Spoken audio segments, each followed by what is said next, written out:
اب دو رکوع آ رہے ہیں انفاق فی سبیل اللہ پر، اور یہ قرآن مجید کا ذروہ سلام ہے انفاق کے موضوع پر۔ لیکن ان کو پڑھنے سے پہلے نوٹ کر لیجئے کہ اللہ کی رضا جوئی کے لیے اپنا مال خرچ کرنا جو ہے، اس کے لیے دین میں کئی اصطلاحات ہیں۔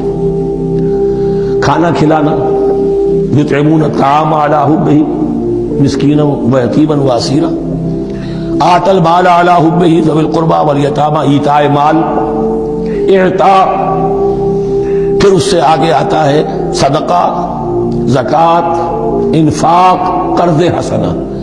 یہ 5-6 ٹرمز ہیں، لیکن ان ٹرمز کے اندر ایک تقسیم ذہن میں رکھیے کہ 2 مدیں ہیں بڑی بڑی اللہ تعالیٰ کی رضا جوئی کے لیے مال خرچ کرنے کی۔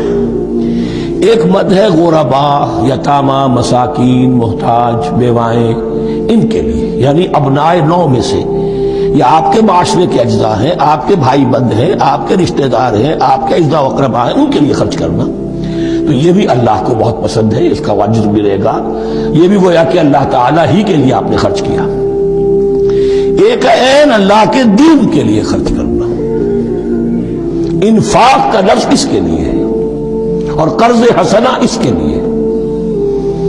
انفاق کے مال، انفاق فی سبیل اللہ، اللہ کی راہ میں خرچ کرنا، اللہ کے دین کی دعوت کو عام کرنا، اللہ کی کتاب کے پیغام کو عام کرنا، اللہ کے دین کی دعوت کو اس طرح ابھارنا کہ باطل کے ساتھ زور آزمائی کرنے والی ایک طاقت پیدا ہو جائے، ایک جماعت وجود میں آئے، ان کے لیے اساز و سامان فراہم کیے کرنا، تاکہ دین کے غلبے کی ہر مرحلے کے جو تقاضے اور ضرورتیں وہ پوری ہو سکیں۔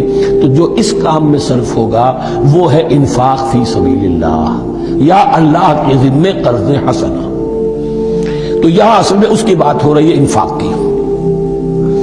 مثل الذین ينفقون اموالهم فی سبیل اللہ ہے، مثال ان کی جو اپنے مال خرچ کرتے ہیں اللہ کی راہ میں۔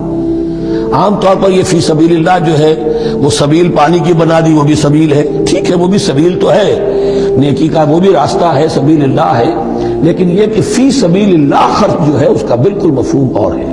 وہ صدقہ ہے، خیرات ہے، زکوٰۃ بھی اصلاً جو ہے وہ غریبوں کا حق ہے، لیکن اس میں بھی ایک مد سبیل اللہ کی رکھی ہوئی ہے۔ اگر تو آپ کے قریب اعزاء و اقارب ہیں، غربا ہیں، تو ان کا حق فائق ہے، پہلے ان کو دیجیے، ورنہ پھر یہ ہے کہ اس میں سے جو بھی ہے وہ دین کے کام کے لیے۔ جب دین یتیمی کی حالت کو آ گیا ہو تو سب سے بڑا یتیم تو دین ہے، آج کے وقت سب سے بڑا یتیم دین ہے۔ بہرحال فی سبیل اللہ انفاق۔ مثل الذین ينفقون اموالهم فی سبیل اللہ کمثل حبۃ انبتت 7 سنابل فی کل سنبلۃ 100 حبہ، مثال ان کی جو اللہ کی راہ میں خرچ کرتے ہیں اللہ کے دین کے لیے، ایسے ہے جیسے ایک دانہ کہ اس سے 7 سنبلیں پیدا ہوئیں، 7 خوشیں، 7 بالیاں، یہ 7 سٹے۔ باجرے کا سٹا ہوگا کتنے دانے ہوتے ہیں اس میں؟ مکئی کا سٹا ہے اس میں کتنے دانے ہیں؟ فی کل سنبلۃ 100 حبہ، اس میں 100 دانے موجود ہیں ہر ایک میں، تو ایک دانے سے 700 دانے وجود میں آ گئے۔ اسی طریقے سے اللہ تعالیٰ جو بھی اس کے دین کے لیے مال خرچ کرے گا اس کے مال میں اضافہ کرے گا، اللہ تعالیٰ ان کو جزا دے گا اور اس کو بڑھاتا رہے گا اپنے ہاں۔ واللہ یضاعف لمن یشاء، اور یہ تو تمہیں تمثیلاً بتایا ہے، اللہ اس سے بھی دگنا کرے گا جس کو چاہے گا، صرف 700 گنا نہیں، اور جتنا چاہے گا بڑھائے گا۔ واللہ واسع علیم، اللہ کے خزانوں میں کوئی کمی نہیں ہے، بڑی وسعت والا ہے اللہ، بہت سبائی والا ہے، اور وہ سب کچھ جاننے والا ہے۔